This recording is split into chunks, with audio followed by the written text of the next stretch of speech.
This is Where We Live from Connecticut Public Radio. I'm Catherine Shen. 48 million adults, or 23% of the adult U.S. population, cannot read above a third grade level. And according to ProLiteracy, which is a nonprofit for adult literacy and basic education, they say bringing reading levels up would generate an additional $2.2 trillion in annual income. Today, we get a deeper understanding of adult literacy in our country and across our state. Many people suffer from shame around the struggle to read and write. But literacy isn't just limited to reading and writing. It can also refer to basic math, comprehension, and critical thinking skills. For people who struggle to read, it creates a lot of barriers, and it also affects people's livelihoods and even our democracy as a whole. This disconnect isn't talked about much, so here to help us dig a little deeper to understand literacy and how it impacts our society is Aliyya Swaby, who is a reporter for ProPublica, and Mark Vanace, who's the president and CEO of ProLiteracy. Thank you both for joining us today. Hi, thanks for having me. Thanks, Catherine. Thanks for having me. And you can also join the conversation, 888-720-9677, or find us on Facebook and Twitter at Where We Live. Aliyya, we want to start with you. In your reporting for ProPublica, you wrote that 43 million adults in the U.S. cannot read, write, or do basic math above a third grade level. That seems to be a huge part of the population. Can you tell us about what does that mean, really? Yeah, so first, thank you so much for having me on the show.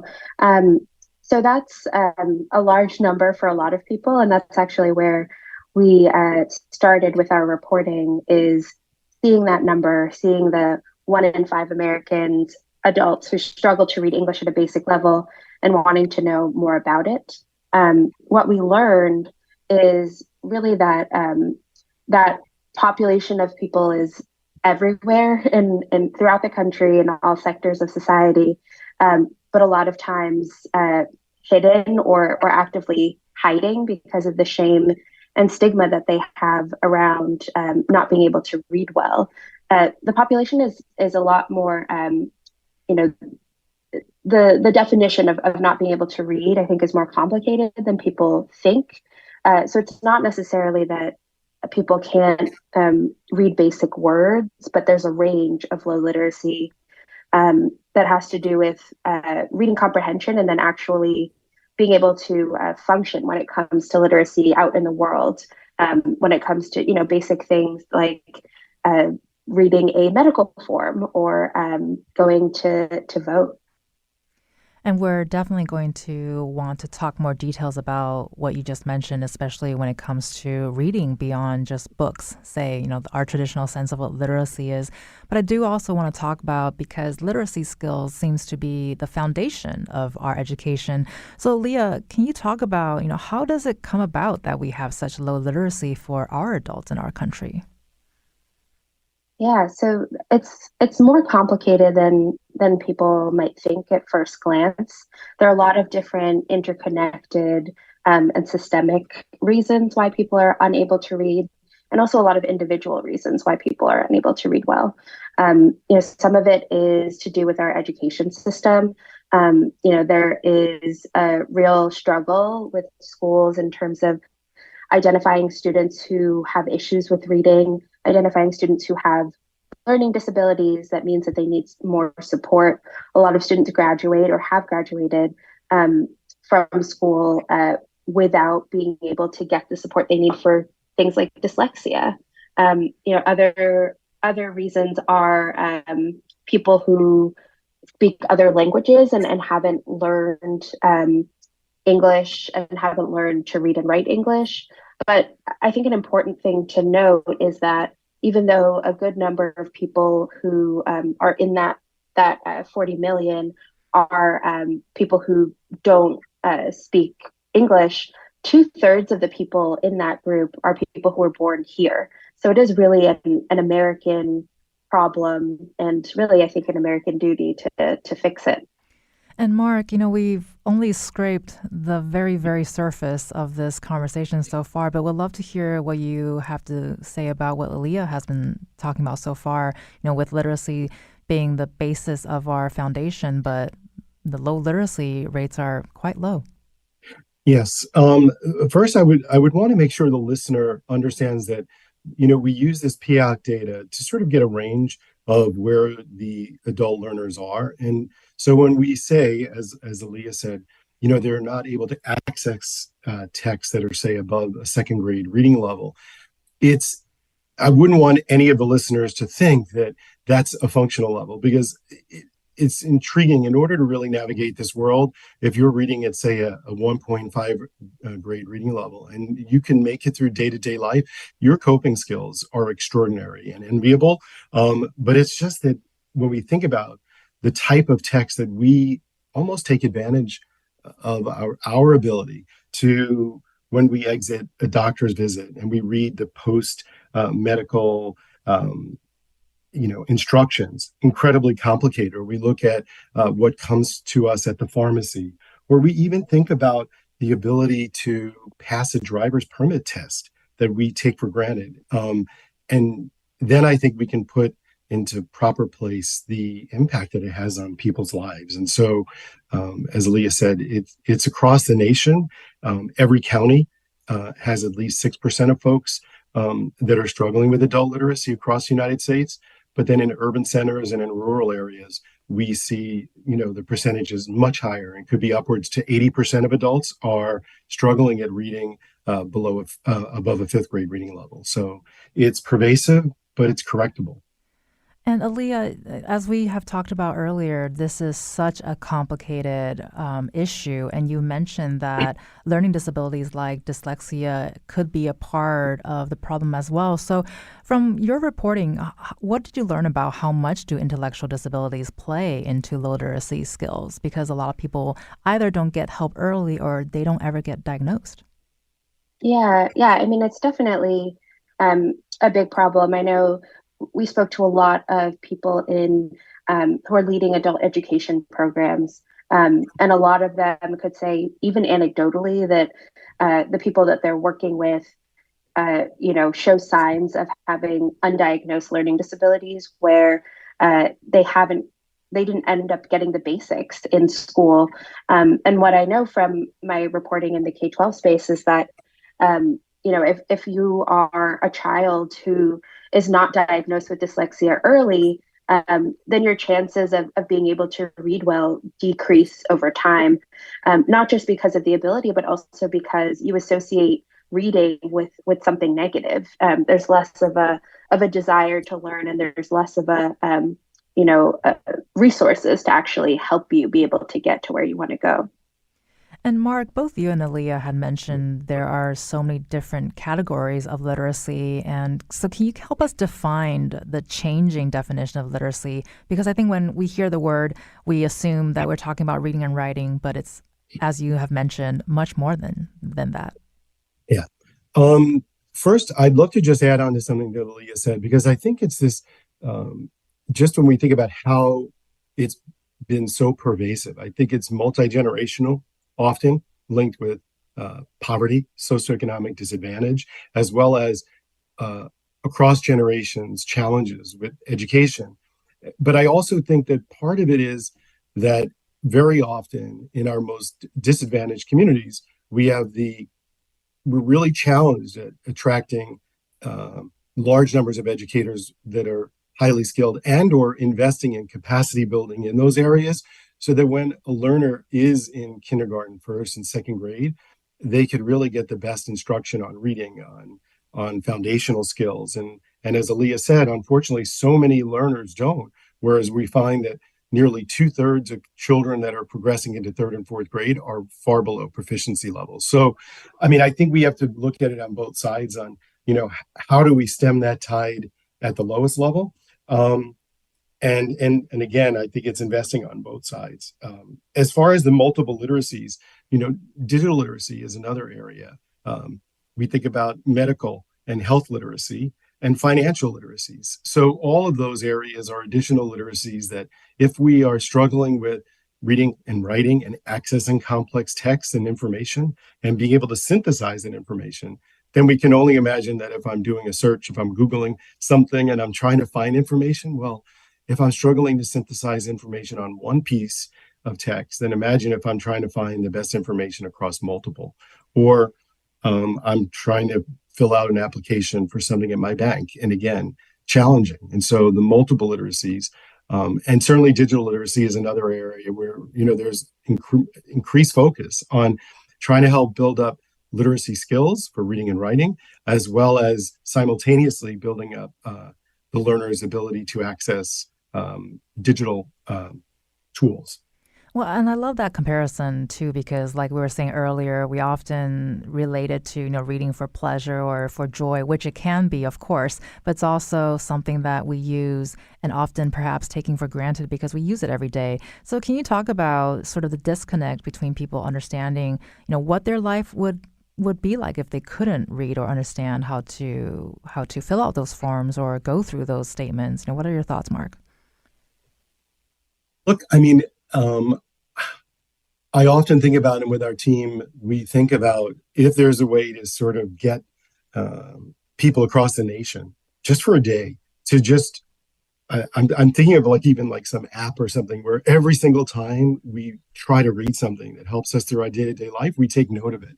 And I think it would really elevate in our minds and bring it to the top of all of our agenda of how we do take it for granted, how literacy helps us navigate nearly every moment of our lives, of our waking lives, when we're at work, when we're trying to help our kids get to school, when we go to the doctor's office. So I think that would really help people understand and have more empathy for others that are not literate.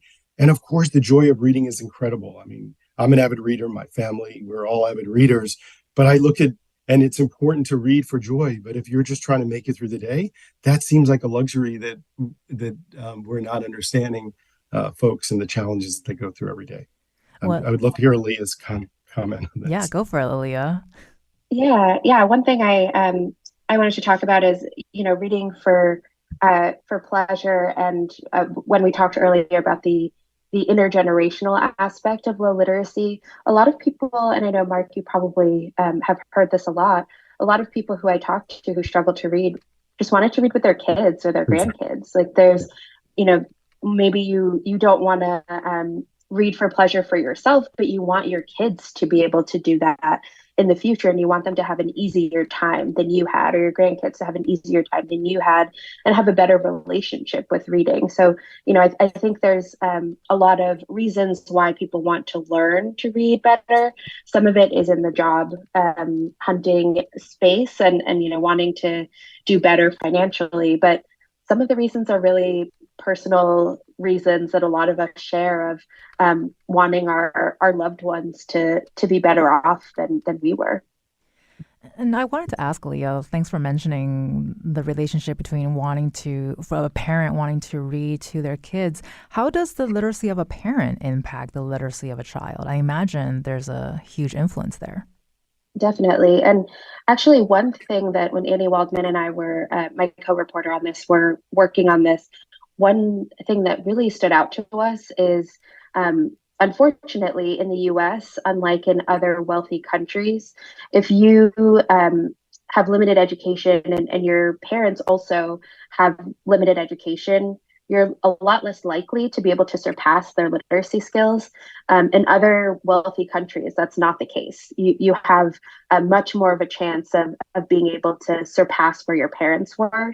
And it was interesting to us because it seemed like the opposite of the American dream, right? The American dream is kind of this dream of being able to build every generation and become better every generation in terms of education, in terms of economics.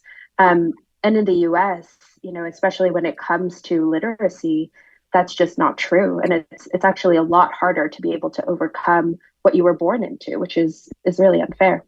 Yeah, no, that does seem very surprising, as you're saying. And on that note, too, Aliyya, what does literacy look like by demographics? Where in the country is this occurring, and how big is race a determinant? Yeah, so most by numbers, most of the people who struggle to read are white and Latino, but when you look at representation or by proportion of the country, Black people are definitely overrepresented. And obviously that has a lot to do with poverty, with who has the opportunities to get good resources in their education, who is underrepresented or overrepresented in special education, who is going to schools that have more money. Those are all factors that play a role beyond just racial identity. And when you look at the country overall, as Mark said earlier, every county has at least some population that struggles with literacy. But you see the darker areas along the border, the US border with Mexico, in Texas, you see it in California, you see it in the Mississippi Delta and the Black Belt region across the South. And those are all areas where, historically there have been reasons why those groups were either denied the ability to be able to read, especially in the case of the Black Belt and the Mississippi Delta, or there are large populations who, speak other languages, and maybe the bilingual education or ability to get the resources to learn English in schools is not as robust as it should be. So everywhere you look, there are different structural reasons why, but it all is, one overall large issue for the country. And just a quick reminder for our listeners that you can also join the conversation, 888-720-9677, or find us on Facebook and Twitter at Where We Live. And on that note, we're going to be taking a call from Tom, who's in Manchester, who would like to join the conversation. Tom, you're on the air. Good morning. Yeah, I live in Manchester. We have our own adult education system that's self-funded. But just to get to the point, I think a proportionate number of inmates in prisons and jail that can't read, or if you have dyslexia or dysgraphia, or just another learning disability that can affect that, or if you're hearing. So I think that can be another issue in eyesight. Number one and two, when you mentioned with race, I don't know if that I'm not saying can be used against you, but right now I guess you could be arrested about rap tunes or something like that. It can be used against you in court, or learning one time about Ebonics. So I guess it's the whole language and phonics to learn from that basic, and getting parents involved. If parents can't read or write too, I don't know if that can affect the family situation financially, and just getting that help that you need at Pride, but also people aren't feeling judgmental against you, that you're not dumb or lazy. If you have a learning disability or not, that you just need that second chance, especially if you come out of prison, to cut down on recidivism and anger management, others, so that can want it to lead to a life of crime or anger or something like that, and to domestic violence. We don't know, but we try in Manchester to have our town agencies help out families in different ways, and hopefully that learning should be for everybody, and getting some kind of education, whether you go on to college or not. So I think just watching out for that type of class discrimination. And you're right, where you live, the rich can have their tutors and others, but it shouldn't be that way. We should value all children. Well, I want to thank Tom from Manchester for the call, and thank you so much for your really good points. I want to ask Mark to respond to some of the things that he was saying, because it does relate to the conversation we're just having, Mark. Yeah, it does deeply. And Tom, thanks for your insights. I mean, and your empathy. You're 100% right. And when we think about folks that are incarcerated, adults that are incarcerated, 70% of incarcerated individuals struggle with low literacy. And yet we know that for those adults that while in prison, those that participate in the education program and that has a strong emphasis on literacy have a 40% lower rate of going back to prison. So we do know that if we help folks on the path of literacy, it is, from my perspective, having been dedicated to literacy my entire career, it's the number one bridge to attaining the American dream.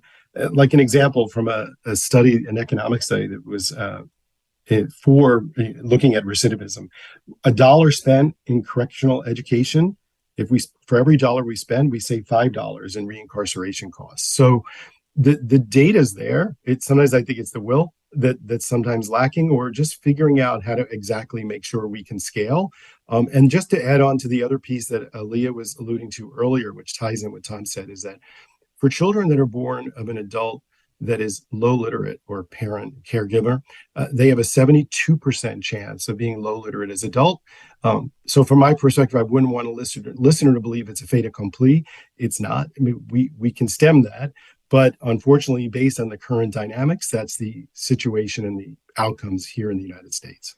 You've been listening to Mark Vanace. He's the president of and CEO of ProLiteracy, and Aliyya Swaby. She's a reporter for ProPublica, and they'll both be staying with us.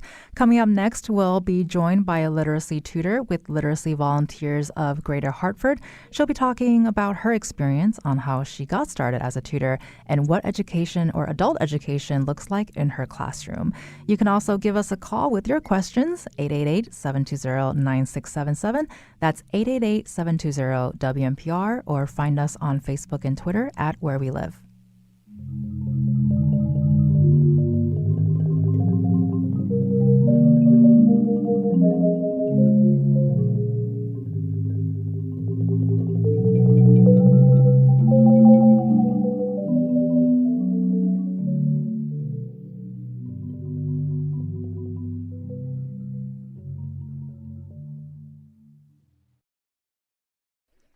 This is Where We Live from Connecticut Public Radio. I'm Catherine Shen.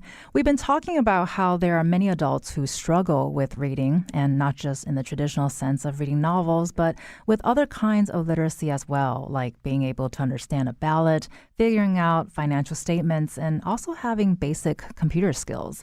So here to share what she's seeing from her adult students is Haley Guerrera. She is a basic literacy tutor with Literacy Volunteers of Greater Hartford. Thank you so much for joining us, Haley. Thank you, Catherine. Happy to be here. And still with us is Aliyya Swaby. She's a reporter for ProPublica who's been covering the issue, and Mark Vanace, who is the president and CEO of ProLiteracy, which is an adult literacy and basic education nonprofit organization. And you can also join the conversation, 888-720-9677, or find us on Facebook and Twitter at Where We Live. So Haley, want to start the conversation with you by asking, how did you first get started teaching adult literacy? Sure. So I've been a basic literacy tutor since January 2020, but I actually first heard about Literacy Volunteers of Greater Hartford when I was in high school back around 2009. I visited Literacy Volunteers and got to sit in on a couple of ESOL classes. That's English for Speakers of Other Languages for our listeners, in case they don't know. And that was in preparation for a service learning trip to Cambodia. So, that was when I first heard about the organization. And then when I applied to become a tutor a decade later, it was really amazing to me to see how much the organization had expanded, like with a career pathways program and a childcare program. So I always knew it was a very special place. And when I went through the training to become an official tutor, they gave me a choice. They said, do you want to be an ESOL tutor or a basic literacy tutor? And I just said, put me where you need me. And that's how I was assigned as a basic literacy tutor at LVGH. And it seems like that need is still really great because according to your organization, 19% of adults living in the Greater Hartford area read at or below a second grade level. That's a pretty sobering number. Absolutely. Sobering is a good word. It's really opened my eyes to the fact that adult literacy doesn't get discussed a lot. For example, when I tell people that I'm a basic literacy tutor and clarify that it's not ESOL, a lot of them look surprised or confused. They say, wait, these are adults you're tutoring and English is their first language, but they don't read. And well, yeah, as Aliyya mentioned earlier, low literacy stems from so many causes. It's, undiagnosed learning disabilities. It's, some had to focus on survival or taking care of family and handling household stresses, or some, maybe moved around so much that their education just didn't make sense and it didn't fit together. And then honestly, just systematic inequality at school. So there's just a myriad of reasons why people would enroll in the basic literacy program. And so when people ask you that, what do you tell them in terms of what does adult literacy education look like? Can you describe what your classroom is like and some of your students? Sure. Well, I definitely try to explain that literacy, and I know we were kind of talking about this. Mark was giving a nice definition of literacy, which I think everyone interprets differently. It extends far beyond honing reading and writing skills. It means increasing independence and personal power to act and resolve issues and communicate with the competence necessary to deal with situations and opportunities within an environment. A lot of students that I have, what I try to do is, I have this basic literacy program. It ranges from beginner level to preparation for the high school equivalency test. I teach a higher level course, and I'm constantly trying to demonstrate the utility of literacy. So we have a lot of rich discussions because I'm regularly reinforcing them with texts on familiar issues like current events so that they can rely on context and read better. I think there is an assumption that and this is what I tell people who are, kind of confused about the basic literacy versus the ESOL. I think there's an assumption that because it's an adult literacy program that adults learn to read as easily as children or maybe through the same processes, but that's definitely not true. Each literacy adult student has characteristics that make them, more amenable to the learning based on their life experience. So using texts on familiar issues or asking them what topics they would like to learn more about really help keep them engaged. And I think create a higher probability that the instruction will be more effective for them. Well, and I love hearing the passion in your voice, really, when you're talking about how to engage your students and get them interested in that relatability, I think is very key. Have you taught before? Did you have any teaching experience before you started teaching adult education?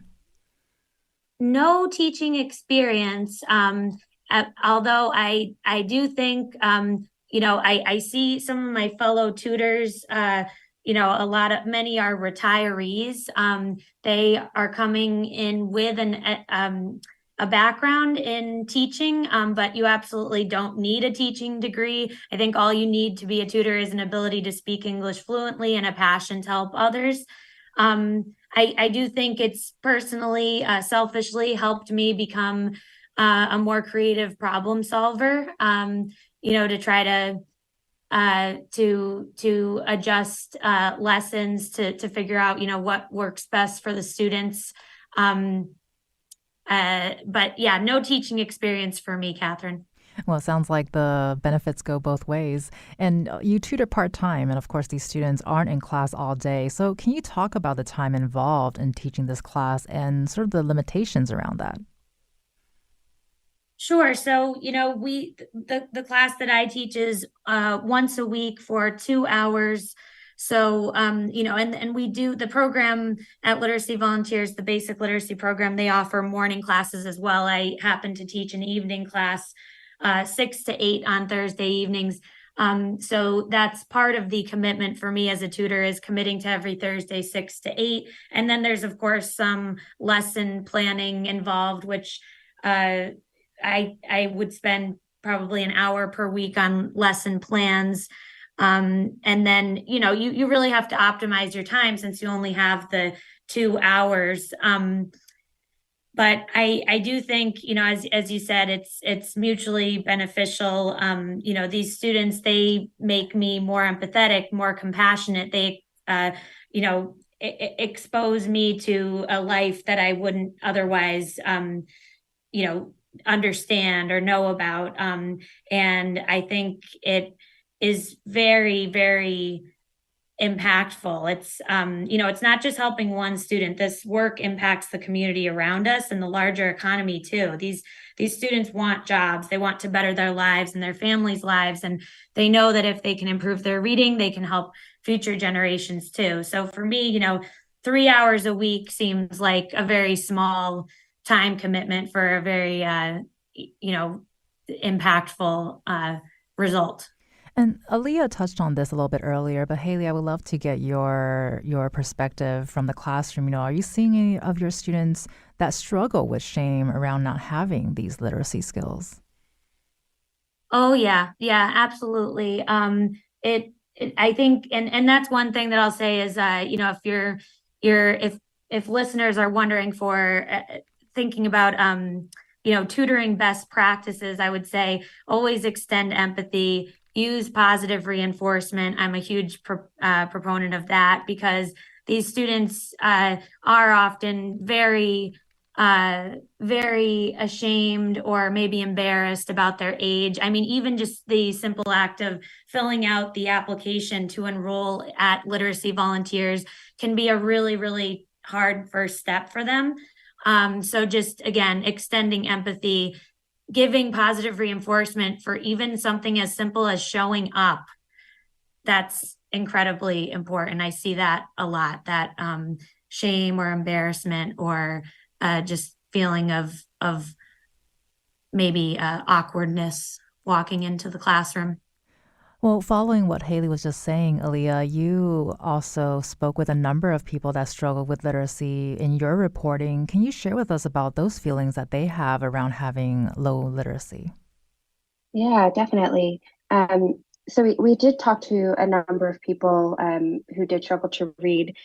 One woman who we talked to, her name is Faye Combs, and she I think was not able to read until she was in her 40s, and she actually ended up hiding it from her family even until finally I think it came time to tell them, because she was just struggling, and they were like, well, we suspected, we suspected, but we wish you would have told us. And so I think that exactly what Haley was saying, the shame can really get in the way of people being able to learn and surpass their difficulties with literacy. I think in adult education programs, as I was saying earlier, people have a lot of different reasons why they want to learn to read better. And whether that's because they are looking for a better job or because they are looking to read to their kids.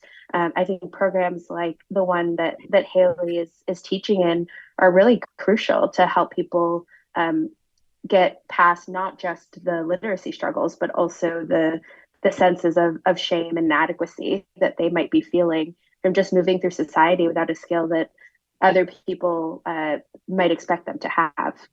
And echoing what you just said, with adult literacy programs being super important, Mark, can you talk about the gaps in literacy services, though? Because Aliyya reported a lot on those gaps in these services, that's including long wait lists and problems retaining students, and the fact that most of the people teaching and tutoring are volunteers. Yeah, the gaps are extraordinary, and Aliyya and her colleagues did such an incredible job of covering our space. I mean, there's numbers that look, depending on what type of program, that articulate that anywhere from as low as 3% of adults needing adult literacy support to 10%, but we believe it trends towards the accuracy of the lower, are currently receiving services. So just think about that. Even if we said 5% of individuals that need the services are receiving them. That means the largest number are not. In our member surveys, we find that nearly 50% of our programs have a wait list. And so therefore, students are coming out for their first chance or their second chance, and yet there's often not a provider or an instructor to support them. I commend Haley on her work as a volunteer tutor. My wife and I are as well, for a local program here in New York, but we don't have enough volunteers. We don't have enough instructors. 80% of instructors in the adult literacy space are either part-time or volunteers, and only 20% are full-time instructors. So, we need to put this at the top of our national agenda. There are things that are happening that are very positive. In doing that with our collective impact work at really trying to elevate this issue so that we can get more full-time instructors. We can get more funds to build capacity so that we can meet the needs of folks that are just not getting the services that they need. And both Aliyya and Haley talked about this too, but I want to ask you, Mark, what are some of the things that are preventing people from getting help with literacy skills and perhaps discourage potential learners? Look, there's multiple factors. One is, as both Haley and Aliyya alluded to, there is a sense of shame, especially when you think about the 2/3 of adults that have been born here, educated here. And I'll even say with our 3 learners, 2 of the 3 had gotten a high school diploma, special ed diploma, one of them, but were both reading at a first grade reading level. And they both felt, and as well as our 3rd learner, felt such an incredible level of shame that they looked at it as their own individual failure. And so many of our first many weeks with them and early months was about building up their self-esteem and letting them know that it wasn't their failure and that in many ways the system failed them. And once they started to succeed, they started to have a deeper belief in themselves and they really kept saying that they're not smart. I'm not smart. I'm not intelligent. And so the shame is a big piece. But then as Haley alluded to, if you come out to a program, say, for example, you come out to a federally funded program, often federally funded programs, you're hit with a standardized assessment that's well above a 3rd grade reading level. So you can imagine if you're struggling, that in and of itself is overwhelming. Many students just walk away and say, I can't do this. Others will struggle through it, but it will tell them that they're below a certain level. So I think that's a challenge. And we are trying to instigate a project that we'll be starting shortly, which we call the Hidden Millions Project, which is about how do we get access and how do we do a better word at getting this information out to so many Americans that don't know that this service is there and figure out ways of sort of getting to them so that we can provide services in a better way. I think what you just said has inspired many of us in the studio to want to sign up the moment we get off air. So thanks so much for that, Mark. And Aliyya, I want to ask you too. How does low literacy impact someone's career path and growth over time? Especially, what does the job path look like for someone who struggles with literacy? Yeah, definitely. So I want to talk about one woman that I spent a lot of time with over the course of this project. Her name is Jacqueline Davis. She lives in the Memphis area, and because of trauma that her father faced when he was a kid, he ended up keeping her out of school, and she got no formal instruction. And now, as an adult, she really struggles to read. She stumbles over large words. Grammar is really hard for her. When she goes to the doctor's office, she has to ask for help filling out the forms. And her career path was really limited. So she ended up working as a cashier at fast food restaurants or local stores. And she often lied on the forms when they asked if she had a high school credential, which was sometimes the requirement for working at those places. No one found out, she said, but she was still, having to tell them things that weren't true in order to get the jobs that she got. Her dream was to run her own produce business. She wanted to grow, fruits and vegetables and sell them to people and run her own business that way. But she was really stopped by the fact that she couldn't fill out grant paperwork. She couldn't fill out employment paperwork if she needed to hire someone. And so her dream ended up still being just a dream.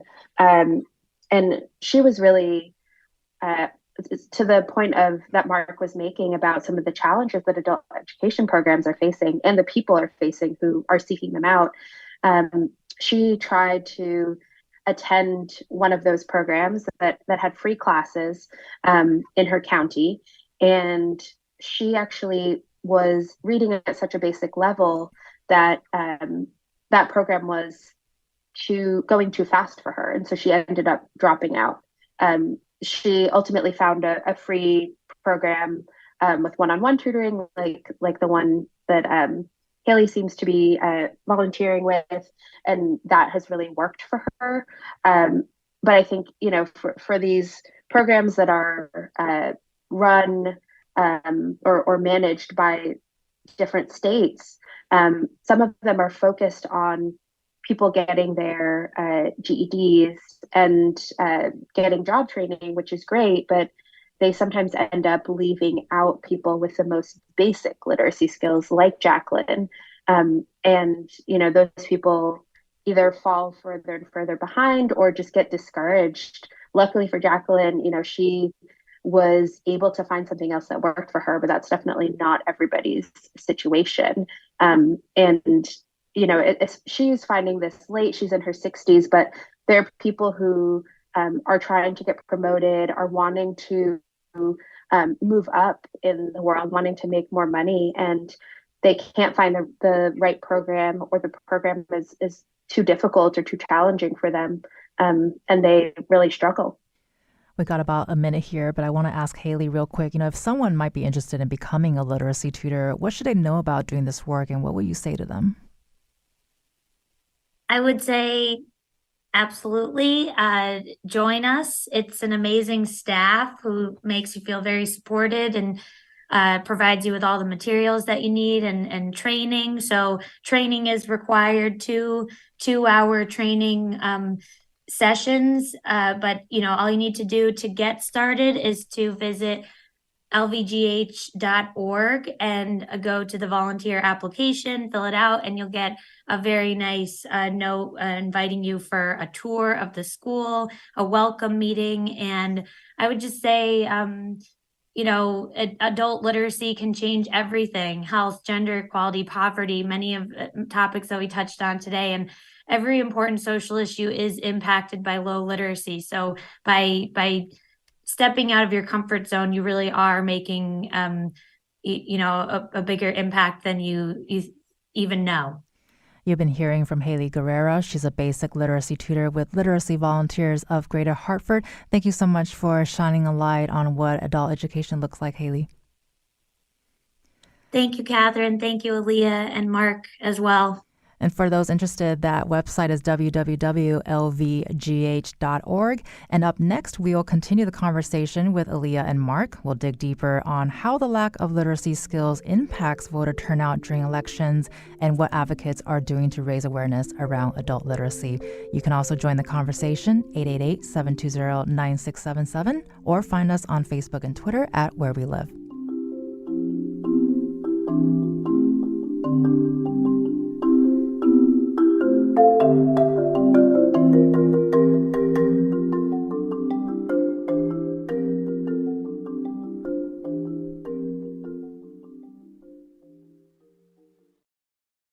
This is Where We Live from Connecticut Public Radio. I'm Catherine Shen.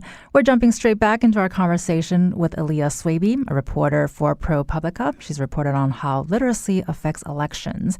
And Mark Vanez, who's the president and CEO of ProLiteracy, which is a nonprofit for adult literacy and basic education. And so, Aliyya, you've done some reporting on literacy, on how it impacts voter turnout. When one of your reports, you wrote, "Given how relatively few people can swing an election, we want to consider what the impact might be of people with low literacy skills staying away from the polls." Can you share some of what you learned about that connection there? Yeah, definitely. So we ended up, my colleague Annie Waldman and I, we looked at voter turnout data in thousands of counties, as well as literacy data across the country. And we found that in counties with lower estimated literacy rates, there also was on average lower turnout. And so, it's hard to say for sure how people would vote if they had the opportunity to vote. But I think you can see from that increasing the literacy could also lead to more people voting, and it could end up turning elections, especially given that so many of our elections, especially in the last several years have had really small margins. And so more people represented is always good, no matter how they're voting. And what should a ballot look like? So, yeah, I mean, I think so. One of the things that was most interesting to us as we were looking through this topic is that there are best practices on what a ballot should look like and how it should be designed, especially for people who struggle to read to be able to vote on their own. I don't think a lot of us think about this too deeply, but for a lot of people with lower literacy skills, the process of voting can be an obstacle course. And so having better designed ballots can actually mean that more votes get counted. So the Center for Civic Design is a nonprofit that has laid out what this design should look like. So they say that ballots and forms should be written in simple language and laid out logically so that people are voting in the races that they want to vote for and for the candidates that they want to vote for. There should not be jargon or technical language in the instructions, especially for people who are voting, for the first time or are nervous to vote.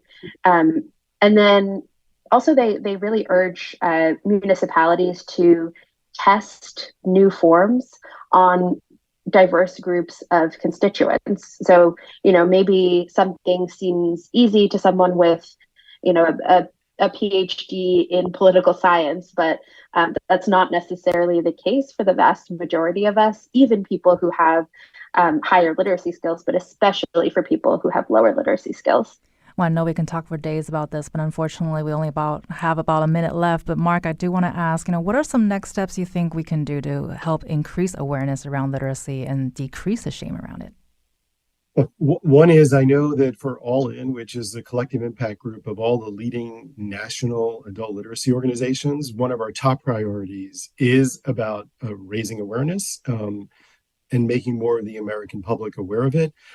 We know that we've just recently, in February, we've launched a bipartisan Senate caucus focused on adult literacy. So that's another way. And then I think we need to focus on professionalizing the field, building capacity within the field so we can reach more learners. But I also think we need to be looking at digital tools and thinking about that as a scalable way, because we have many examples. We have a tool called Learning Upgrade that, we see binge learning and adults are learning at all hours of the night. And so that's another way of thinking about how do we scale and reach more of those learners either on a waiting list or that working two jobs just makes it too difficult for them to come out to a program. So there's plenty of work to be done, but hope is there. And certainly a lot of energy around making this happen. Well, love leaving a show with hope. I want to thank Aliyya Swaby, who's a reporter for ProPublica, and Mark Benes, President and CEO of ProLiteracy. Thank you both so much for joining us today. Thank you, Catherine. Thank you. And pleasure to meet you, Aliyya and Haley. I'm Catherine Shen. Today's show is produced by Tess Terrible. Our technical producer is Kat Pastor. Download Where We Live anytime on your favorite podcast app. And thank you so much for listening.